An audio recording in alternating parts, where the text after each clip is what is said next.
Hi, I'm Marcia Hawker, and we're back here in the green room for the 25th silver anniversary of the Reverend Dr. Martin Luther King Jr. And I am so excited and proud. Our next guest, who was appointed to the bench in February of 2006, she is with Multnomah County Circuit Court Judge here in Portland. Among other accolades, she serves as the Oregon State Bar Delegate to the American Bar Association and the Oregon State Bar House of Delegates. A past president of the Oregon Law Foundation. Join me in welcoming Adrienne C. Nelson, the Honorable Adrienne C. Nelson. Thank you for taking time to be with us today. My pleasure. Now, having had your own private practice in areas of criminal defense, family law, labor, and employment, how did you find the initial transfer from being a lawyer in private practice to sitting on the bench as a judge? Well, it was a natural transition for me. I started as a public defender. So I was in the courtroom every day. I was in trials 4 out of those 5 days, and then on that 5th day I was prepping for trials, doing appearances. So it was a familiar and comfortable place for me, and I had given a lot of thought as to wanting to be a public servant. So when the opportunity came up, I felt like from doing criminal defense and doing my private practice, I had gained enough experience that I would be the judge. So it was a pretty smooth transition, although there are other parts that have been harder. While I interact a lot with the public and I was used to doing that, there was less control over my schedule, which is part of what you do because you're available. Yeah. But I really enjoyed it. I really enjoyed it. What are the majority of cases that normally come up on your docket?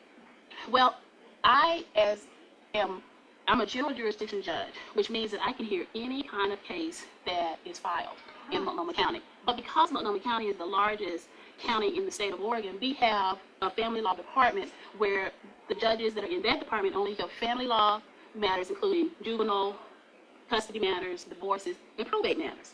Because I had some experience, I do overflow cases, which means about every year or so I get a series of cases, and then I'm doing what I generally do, which is adult cases and that are criminal and civil cases. So one week I may have a criminal case, or part of the week I may have a criminal case, and the other part I may have a civil case, so you go back and forth.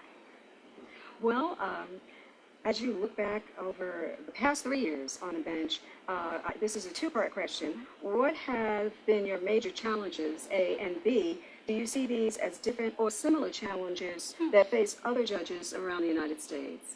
Well, I think that the transition from the bench, from being in private practice, is a challenge that all judges have to get used to. I had to transition from trying cases to actually being a neutral and not making a decision one way or the other, essentially listening and making rulings based on the law.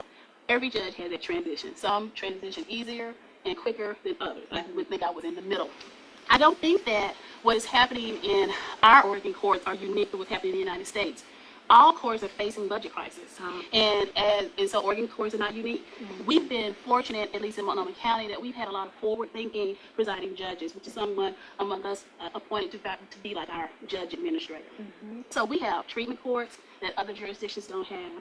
We have a lot of other unique resources like a self-help center for people who want to represent themselves in family law matters. But it still is a tension of not being able to serve everyone who comes into, they need services, because we realize with our access to justice that only about 20% of people who need civil lawyers can retain them because of the high costs. So we're constantly trying to figure out how we can provide pro bono services within our judicial ethics realm, because we really have to remain neutral and not strong arm anyone, but then try and advocate for changes so that there's enough access in the system for everyone.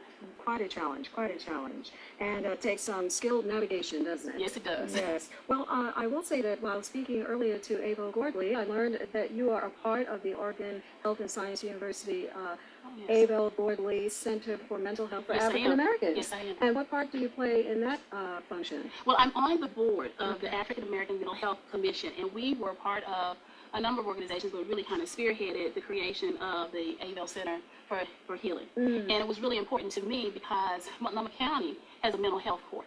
It's in its infancy, but it's not the first mental health court. There are other mental health courts in Clackamas and Washington counties, but mainly in the metropolitan area, there's mental health courts, because as a judge and a part of our criminal justice system, we recognize that many people who are in our courts have mental health issues that are undiagnosed and untreated. So many times when we find someone in the criminal system, they have mental health issues, so we've had to be responsive to the changing needs of the community and kind of take on some social issues that judges in years past wouldn't have to address. So because of that, and because I want to be responsive to everyone who comes into my court, I wanted to be a part of trying to get a center that was culturally specific to African Americans, because I think it is important that we are able to meet people where they are. Extremely. I agree. So as we celebrate the life and memory of the Reverend Dr. Martin Luther King, what are some of the things that you as a Black woman judge reflect upon today? Well, I was giving a lot of thought about that as I was working on my remarks that I'll give later in the program. And I grew up in Arkansas, so I understand how people judge you by the way you look and make assumptions about you because of that. And so I realized that even though times have improved, we still have a lot of growth and improvement to make. And while I am very proud to be in the position that I am in, I am only the second African-American female judge in the history of the state of Oregon. And unfortunately for me, the first female African-American judge did not live long enough to see me get appointed, which is something I would have liked for Judge Diaz to have done. And I think that while she opened the door, I need to continue to hold that door open so we can have more people. So come onto the bench that's diverse, not just African-American, not just female, not just white, male, but we openly gay, disabled, everyone, so that when children come into our courtrooms, as many do, I tell them, you can do exactly what I'm doing. And if they see someone that looks like them, that makes it more of a reality for them. And if someone comes into the courtroom and they feel that someone at least looks like them, it doesn't mean that they'll get a free pass. That's not what I'm saying, but it makes you feel like you can engage into that system and feel like you're going to have a fair chance, irregardless of what the result is going to be. Well, I just thank you so much, and I want you to know that I am proud of you. Thank you. I am so proud of you. It's exhilarating to be able to sit next to someone who has accomplished what you have in your young years on this planet. Well, thank you. And I'm sure that everyone out there agrees with me, and we thank you so much for taking time.